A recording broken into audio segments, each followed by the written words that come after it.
Periods ఎందుకు delay అవుతాయి pills మానేసిన తర్వాత కూడా అడుగుతారు. ఎస్, చాలా మంచి ప్రశ్న అగైన్. కానీ ఈ పిల్ మానేసిన తర్వాత డిలే అనేది కొన్ని రోజుల వరకే ఉంటుంది, 1-2 నెలలు. దీన్ని పోస్ట్ పిల్ ఎమనూరియా అంటారు. యూజువలీ 3 months లోపల ఇది రిజాల్వ్ అయిపోతుంది, బాడీ రీకాలిబ్రేట్ అవుతుంది, రీసెట్ అవుతుంది అనుకోండి.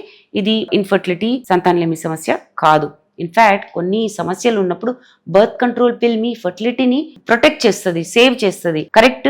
ఎందుకంటే ఎండోమెట్రియోసిస్ లో, ఓవేరియన్ సిస్ ఉన్నప్పుడు, పెల్విక్ ఇన్ఫ్లమేటరీ డిజీజ్ ఉన్నప్పుడు ఇవన్నీ మీ ఫర్టిలిటీని దెబ్బ కొట్టొచ్చు. అలాంటప్పుడు మీరు ఇవి వేసుకున్నారు అనుకోండి, బర్త్ కంట్రోల్ పిల్స్, మీ ఫర్టిలిటీ కూడా కాపాడుకుంటూ ప్రెగ్నెన్సీ రాకుండా ఉంటుంది అనమాట. అంటే రెండు ఈ ఇష్యూస్ కూడా రిజాల్వ్ అవుతాయి, ప్రెగ్నెన్సీ కూడా రాకుండా ఉంటుంది. కొందరిలో సేఫే కాదు, ప్రొటెక్టివ్ కూడా. ఈ సందర్భాల్లో ప్రొటెక్టివ్ కూడా. చాలా మంది ఎందుకు స్ట్రగుల్ అవుతారు మరి, పిల్ మానేసిన తర్వాత అంటుంటారు పిల్స్ వాడినందుకు మాకు ప్రెగ్నెన్సీ రాలేదంటారు. ఇది నిజం కాదు, పిల్ వల్ల కాదు.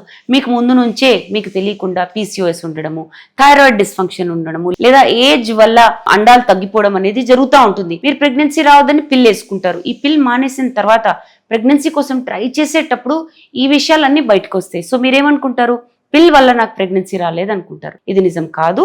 సో పిల్ మానేసిన తర్వాత కనీసం ఒక 3 to 4 months ట్రై చేయండి. వయసు కొద్దీ, వయసు ఉందనుకోండి అలాంటప్పుడు 1 year లోపల మీరు ప్రెగ్నెంట్ అవ్వకపోతే డాక్టర్ని సంప్రదించండి. దీని గురించి ఇంకా వివరాల కోసం తప్పకుండా జియో ఫర్టిలిటీ సెంటర్స్లో వచ్చేయండి. Thank you.